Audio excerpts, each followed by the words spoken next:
Our today's topic is Woman to Man, a beautiful poem by the poet Judith Wright. This is for BA Part 3rd year, paper 1st. So let's start read this poem.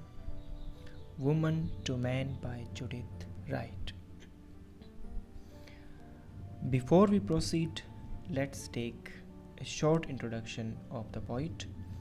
Judith Wright was an Australian poet whose verse, thoroughly modern in idiom, is noted for skillful technique.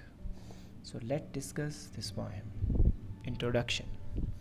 The poem Woman to Man, written by Judith Wright, describes the feeling of a woman from the time of conceiving the fetus until the time of labor or delivery. She expresses her feeling as a wife as well as the holder of her future offspring in her theme. The theme of this poem is pregnancy, feminism, motherhood, woman-man relationship. Woman's response to man at time of pregnancy, her imagination, apprehension, fear, hope, and sensation. So this poem is a journey from beginning to time of delivery. So let's read this poem stanza first.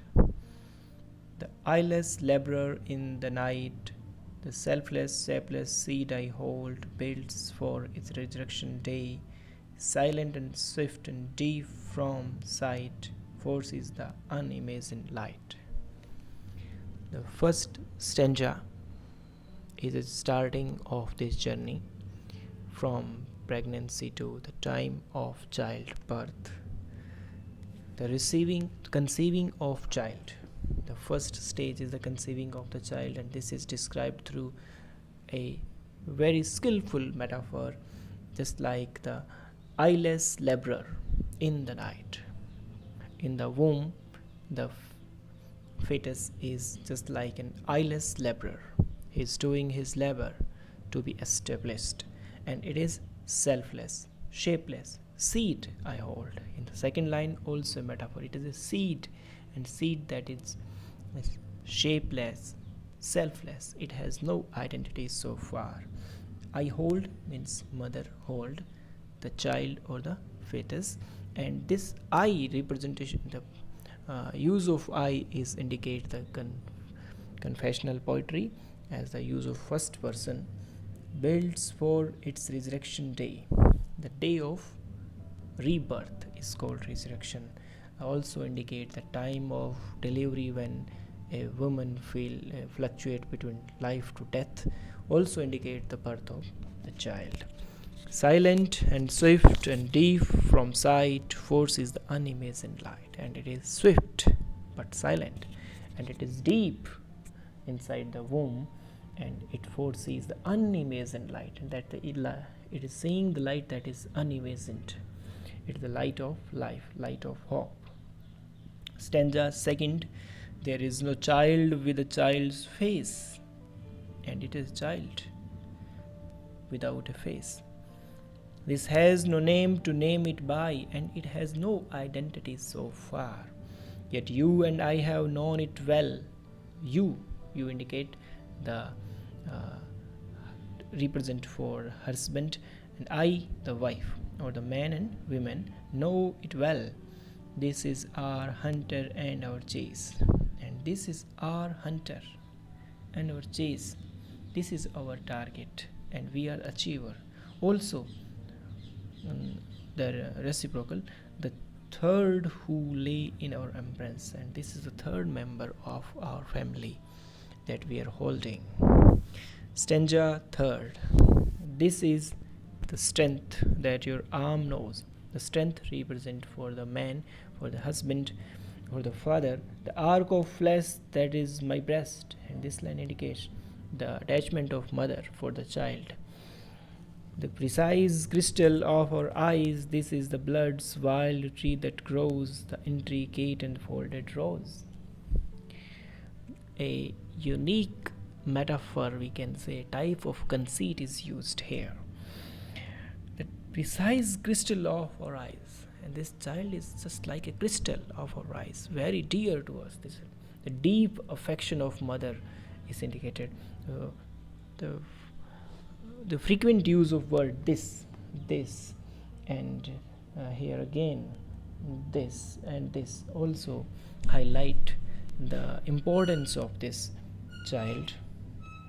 This is the blood's wild tree that grows, and this child is described in the form of a tree, the tree of blood, that various whales created in the form of a tree, that is the rose. Next line, intricate the folded rose. So it's in the form of a rose, a folded rose. The fetus is full of blood, and it seems that a like of rose. So very beautiful metaphor is used here. The last stanza, this is the maker and the mate. This is the question and reply, the blind head butting at the dark. And this is the maker. This child is maker and also a product. It is a mate. This is a question and reply. It itself a question and also a reply to all hope, fear, and imagination. The blind head butting at dark, and this blind head, this child is trying to come out in this world. It's that time of delivery is very near, and the blade of light along the blade, and when it is time, it's the blaze of light. When the umbilical cord is cut, the use of word blade and blade, it's time of lightning.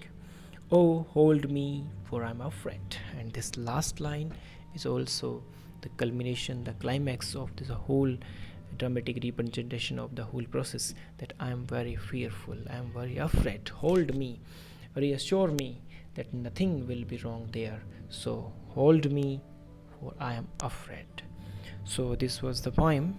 So we have seen that in the 4 stanzas, different stages of pregnancy, from the conceiving to the delivery, is presented from the point of view of mother, how she feel, her imagination, her fear, hope, and her conversation to her husband, to man, is presented. So these 4, as if you want to talk about the structure of this poem, there are 4 stanzas containing 5 lines each, and the rhyme scheme is A and A, B, C. So A, B, C, A is repeated in whole of the stanzas. Use of various metaphor and various similes as already told. So thank you for watching.